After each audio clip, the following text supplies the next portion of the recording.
Kalian beli ROG buat main game, tapi kalian tahu nggak kalau ROG bisa buat kerja edit video atau 3D? Banyak loh konsumen Dota laptop yang beli series gaming malah buat kerja. Karena penasaran, Mimin akhirnya cek dan riset. Ternyata harga laptop khusus 3D render dan kerja profesional itu harganya selangit. Gamenya terlalu jauh dengan laptop gaming, maka dari itu banyak konsumen lebih memilih laptop gaming karena secara spek masih mumpuni dan harganya lebih terjangkau.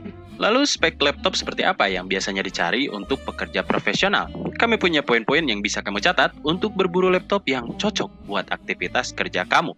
CPU yang bisa multitasking dengan multicore yang banyak. Di sini kamu bisa cari minimal Intel Core i7 series atau AMD Ryzen 7 series.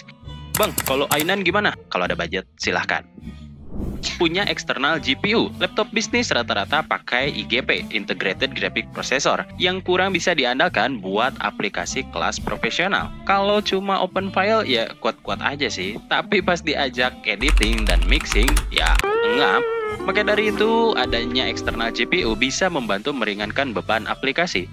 Kalian bisa cari dengan tambahan Vega 8, Nvidia, atau Iris Xe. Kalau integrated biasanya cuma tertera Intel UHD Graphic atau AMD Radeon. RAM minimal 16GB. Ada series gaming yang masih 8GB. Nah, langsung aja di-upgrade ke 16GB. RAM 16GB bikin kamu lebih leluasa dan buka beberapa aplikasi sekaligus. Dan lagi playback bakalan lancar kalau misalkan kamu lagi ngedit-ngedit video.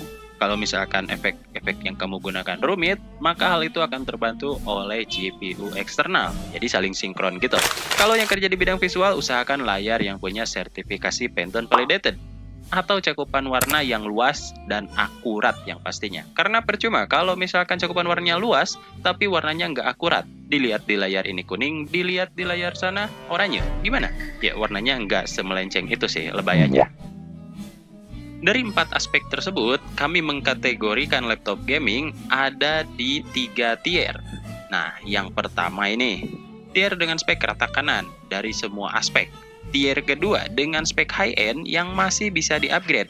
Dan tier ketiga entry level. Walau entry level ya series laptop gaming gitu, harganya paling terjangkau dengan spek minimal Core i5 atau Ryzen 5. Biasanya RAM-nya 8GB. Ada juga yang 16GB. Kalau biasanya yang 16GB second dan udah upgrade sih.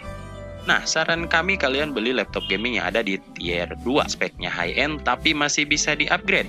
Seperti di poin awal tadi, Intel Core i7 series dengan Ryzen 7 series masuk di tier 2 ini. RAM 16GB masih bisa di-upgrade ke 32 bahkan ke 64. Terus storage-nya biasanya masih sisa slot kosong. Jadi nafasnya bisa lebih panjang lah untuk 5 tahun bahkan 10 tahun ke depan, tergantung pemakaiannya. So, kali ini kami akan mereview laptop gahar tapi ucul. Hai, ucul. Ini dia Asus ROG Strix G512 Li. Desainnya sama seperti ROG yang lain dengan logo ROG di bagian depan berwarna magenta. Gak cuman di cover, tombol WASD juga berwarna magenta cuy. Aksennya di pinggir ini juga nyambung sampai ke pinggir laptop ini. Warnanya magenta juga. Untuk keyboardnya udah pasti backlit ya dengan RGB yang bisa kalian setting di Armoury Crate. Nah, kalau kalian lihat konten laptop gaming itu berisik, memang karena exhaust-nya gede banget. ROG ini juga pakai thermal liquid. Pendinginannya maksimal deh. Buat kalian yang belum tahu apa itu thermal liquid, bisa cek pojok kanan atas. Ya, jadi layarnya ini Full HD 15,6 inch, panel IPS 140Hz. Pakai CPU Intel Core i7 10750H. Ada H di sana berarti high, udah paling tinggi tuh, mantap. Pakai IGP Intel UHD Graphic, terus RAM-nya 14GB. Terus RAM-nya 16GB DDR4, storage-nya pakai SSD NVMe 512GB. Gak lupa eksternal GPU Nvidia GTX 1650 Ti.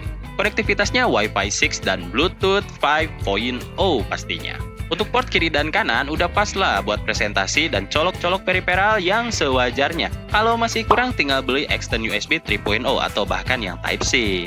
Ada ambience light juga nih di bagian bawah. Jadi kalau kalian pakai laptop ini pas mati lampu, bakalan stand out banget sih. Kesimpulannya, laptop gaming belum tentu untuk gaming. Kerja paling penting, tapi sesekali bolehlah refreshing gaming. Tinggal pilih aja keperluan kalian apa dan budget kalian berapa. Bisa konsultasi langsung ke admin kami, nomornya ada di kolom deskripsi ya. Nah, kalau punya budget 10 juta, kalian mau beli laptop atau PC? Subscribe Duta Laptop dan like jika kamu suka dengan konten seperti ini. Bagikan ke rekan kalian supaya informasi ini bisa sampai ke semua orang. Sampai jumpa di video berikutnya.